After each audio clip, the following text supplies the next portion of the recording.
26 जनवरी है।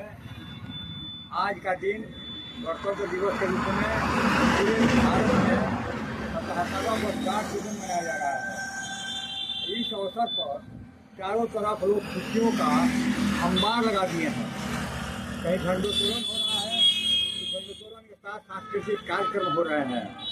ऐसे अवसर पर मैं कहना चाहूँगा कि हमारा जो संविधान 26 जनवरी को लागू हुआ था, उस संविधान में बहुत से प्रावधान रखे गए थे, जिसमें मौलिक अधिकार सबसे प्रधान था।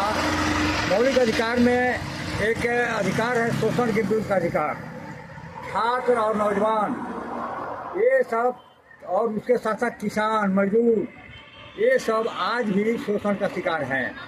अंग्रेज़ों के ज़माने में तो शोषण उनका एक तरह से पेशा था अंग्रेज़ों का, और लोगों को तड़पाना, लोगों का शोषण करना उनके लिए एक खुशी की चीज़ होती थी। लेकिन आज़ाद भारत में भी जब अपना संविधान है, और तब आज किसानों का शोषण, तब आज मजदूरों का शोषण, उचित मजदूरी नहीं मिलना, तब आज पढ़े लिखे MA पास BA पास लोगों का वित्त रहित शिक्षा नीति के अंतर्गत उनका शोषण, आज जो है छात्रों का शोषण, नौजवानों का शोषण, ये सभी शोषण का अधिकार का एक तरह से मजाक माना जाता है। कैसे छात्र जो आज क्लास करने नहीं जा रहे हैं, जो आज कॉलेजों में BA की पढ़ाई हो रही हो, इंटर की पढ़ाई हो रही हो, वे क्लास करने नहीं जा रहे हैं, लेकिन कोचिंग में जा रहे हैं, उनका दोहरा शोषण हो रहा है। और सभी देख रहे हैं, शासन प्रशासन जनता सभी देख रही है कि उनका शोषण हो रहा है।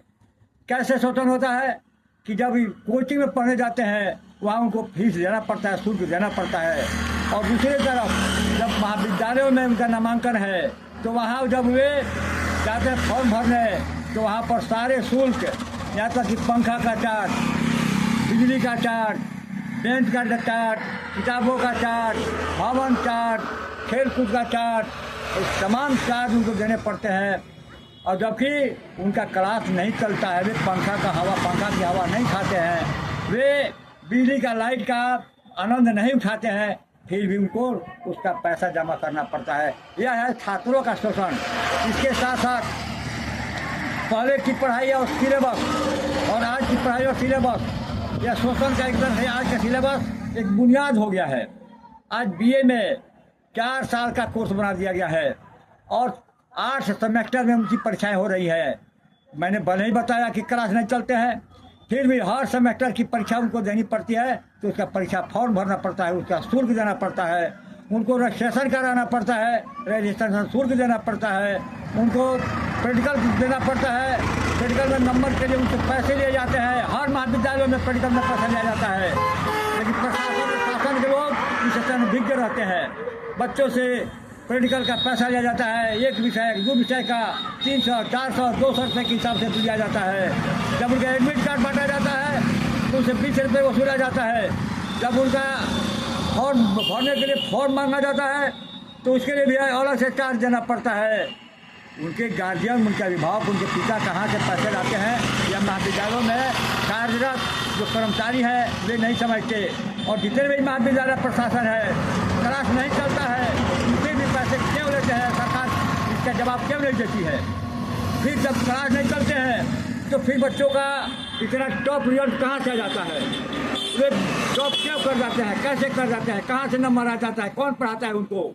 जब महाविद्यालयों में इंटर की पढ़ाई, BA की पढ़ाई, MA की पढ़ाई क्लास के अनुसार नहीं चलते हैं, इसीलिए छात्रों का भयंकर शोषण, नौजवानों का शोषण इसलिए होता है कि उनके लिए बेरोजगारी भयंकर एक पीड़ा बन गई है। लेकिन आज 77 वर्ष हो गया हमारे संविधान को लागू हुए, आज तक युवाओं के लिए कोई नीति नहीं बन सकी। युवाओं का दिशा, युवाओं की जो दिशाएँ हैं वो भटकी हुई है। जिनको नौकरी मिल जा रही है वे तो मालूमाल, और जिनको नौकरी नहीं मिली वह बेहाल, और जिनको नौकरी मिलती है वह एक खर्च चलाने भर का नहीं, बल्कि आगे के लिए 7-8 पीढ़ियों का ऊँचा दर्जा बनाने के लिए 4 आदमी का पेट काट कर 1 आदमी को बचन दिया जाता है।